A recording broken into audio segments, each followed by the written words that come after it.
ये भाग महारानी काशी की जिनकी बलि दी जा रही है उनके नजरिए से बलिदान यज्ञ के पहले महाराजा इंद्राशीष और रानी काशी की आखिरी रात। आखिर 365 दिन बाद वो दिन आ ही गया। कल मेरी बलि दी जाएगी। मुझे मेरा भाग्य पता था, फिर भी शुरू से लेकर आज तक मैंने कभी अपने पत्नी धर्म को निभाने में कोई गलती नहीं की।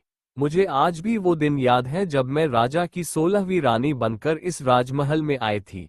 राजमहल में आपका स्वागत है महारानी।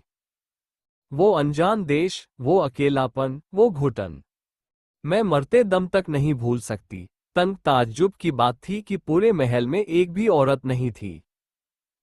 आखिर क्या हुआ था इस राज्य परिवार की औरतों को? पर मैंने अपनी सारी शंकाओं को मन में दबाकर दफन कर दिया और बस एक पतिव्रता पत्नी के रूप में मैंने अपना पत्नी धर्म निभाया। और मैं ये सोचती रही कि वो भी मुझे प्रेम करने लगे हैं और निश्चय ही वो मुझे मेरे भाग्य से बचाएंगे। शायद मेरा अंजाम बाकी रानियों जैसा नहीं होगा। एक दात आपसे कल यज्ञ के बारे में बात करेंगे।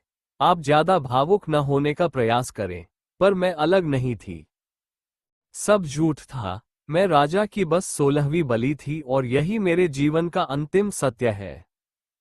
अपना जीवन लंबा करने के लिए कितनी शादी करेंगे आप? कितनी और हत्याएं लिखी है आपके हाथों की लकीरों में? सोचा है कभी आपने? अच्छा, महाराज होने के लिए एक धड़कता हुआ दिल चाहिए होता है। वो है आपके पास? या उसकी भी बलि चढ़ा आए हैं आप?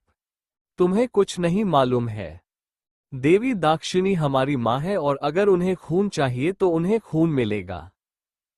मैं तुमसे प्रेम करता हूं, लेकिन मैं तुम्हें तुम्हारे भाग्य से नहीं बचा सकता।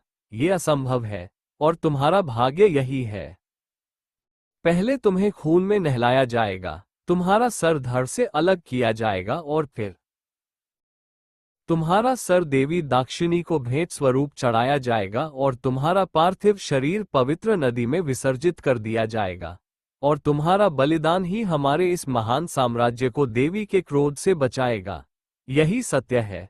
अगर मैं भागती हूं तो भी वे मुझे मार देंगे, परंतु मेरे परिवार को भी जिंदा नहीं छोड़ेंगे। नहीं नहीं। मेरे माँ बाबा ने भले ही कितना भी गलत किया हो मेरे साथ, पर मैं उनको मरने नहीं दे सकती। मैं तैयार हूं बलिदान के लिए। धूमधाम। बाबा, भैया, हाय, ये कैसी किस्मत है मेरी। मेरे सामने मेरा परिवार खड़ा है, पर मुझे बचाने की जगह मेरी मृत्यु के साक्षी बनेंगे ये। अपनी इकलौती पुत्री के मृत्यु पर आंसू भी नहीं बहा सकते वो, तो फिर क्या फायदा इस जीवन का। जानवरों की बलि हो चुकी, अब मेरी बारी। रक्तांत किलकिली घोरा घोरधर भिहिंसक ब्रह्मशिष्यम बिकाशिष्यम। भले ही आज मेरी बलि चढ़ा दी जाएगी, पर मैं अपने मन वचन से अपनी पवित्र आत्मा को साक्षी मानकर ये श्राप देती हूं कि ये धरती सालों सालों तक घने अंधेरे के बोझ तले दबी रहेगी। मेरे खून की एक एक बूंद इस महान साम्राज्य के विनाश का कारण बनेगी। मैं श्राप देती हूं कि कोई ऐसा प्रतापी आएगा जो इस अंधविश्वास को खंडित करेगा और वही तुम्हारे और तुम्हारे साम्राज्य के पतन का कारण होगा। आ आ